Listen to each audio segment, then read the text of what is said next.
پہلی بات تو یہ ہے کہ شادی سے پہلے ہمیں اسلام نے اچھے رشتوں کے انتخاب کا ایک معیار دیا ہے.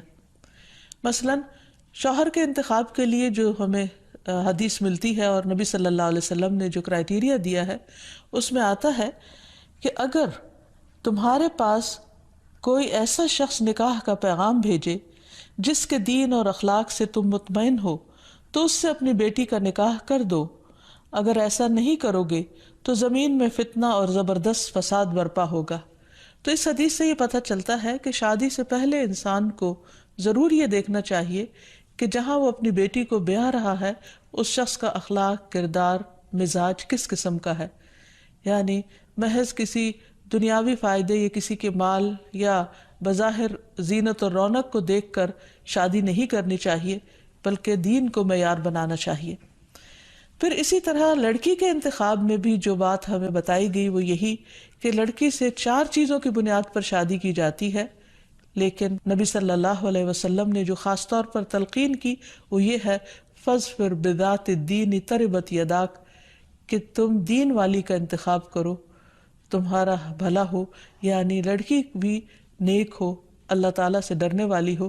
اسی لیے ہم دیکھتے ہیں کہ خطبہ نکاح کے اندر اللہ سبحانہ و تعالیٰ 3 آیات میں 4 دفعہ اللہ کے تقوی کا حکم دیتے ہیں، کیونکہ جب تک انسان اللہ تعالیٰ سے نہیں ڈرتا اس وقت تک انسان انسانوں کے حقوق صحیح طور پر ادا نہیں کر سکتا.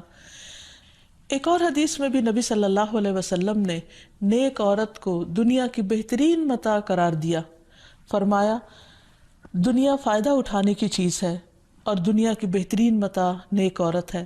یعنی کسی بھی مرد کی سب سے بڑی خوش قسمتی یہ ہو سکتی ہے کہ اسے جو شریک حیات ملے وہ نیک ہو، با اخلاق ہو اور خاندان کو بنانے والی ہو، رشتہ داریوں کو جوڑ کر رکھنے والی ہو. لہٰذا اس سلسلے میں اگر ہم نکاح سے پہلے ہی اللہ سبحانہ وتعالیٰ کے احکامات کو مد نظر رکھیں تو بہت سے مسائل سے بچ سکتے ہیں. رشتے کے انتخاب کے بعد نکاح کرنے سے پہلے استخارہ کرنے کا بھی حکم دیا گیا.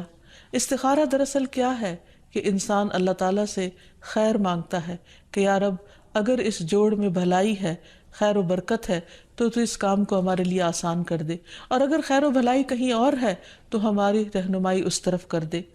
استخارے کی باقاعدہ دعا نبی صلی اللہ علیہ وسلم نے سکھائی ہے اور صحابہ کہتے ہیں کہ آپ ہمیں قرآن کی سورت کی طرح یہ دعا سکھایا کرتے تھے.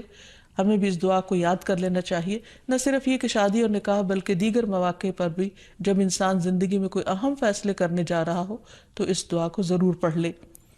پھر یہ کہ نکاح ہونے کے بعد بھی انسان خواہ بظاہر حالات درست بھی کیوں نہ ہوں باہم ایک دوسرے کے ساتھ محبت اور ایک دوسرے کی خیر و بھلائی کی دعائیں مانگتا رہے.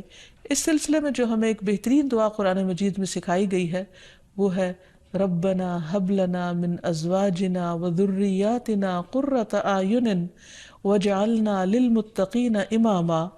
اے ہمارے رب ہمیں ہماری بیویوں اور اولادوں سے آنکھوں کی ٹھنڈک عطا فرما اور ہمیں متقین کا امام بنا. یعنی ہماری جو آئندہ نسل ہو یا جو ہماری آئندہ جنریشنز ہوں وہ نیک ہوں، خدا خوفی رکھنے والی ہوں.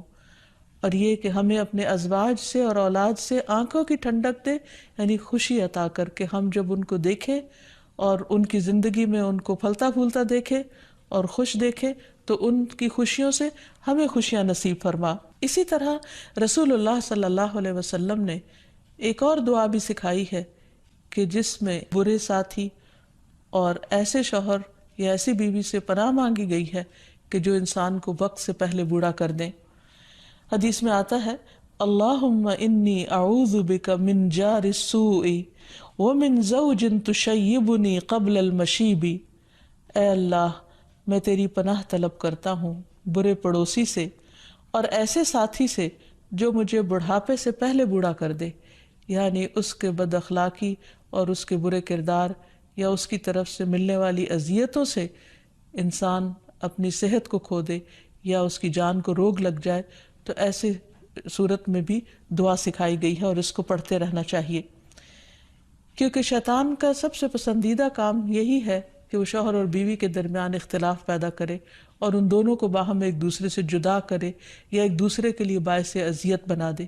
ایک انسان کے پاس اگر دنیا بھر کی دولت بھی ہو اور اگر وہ انتہائی کامیاب انسان ہو لیکن اس کے گھر میں سکون نہ ہو، اس کے گھر میں خوشی نہ ہو، یا جو سب سے قریبی ساتھی ہے اس کے ساتھ اس کی نہ بنتی ہو، تو انسان کے لیے ایک بہت بڑی آزمائش ہے۔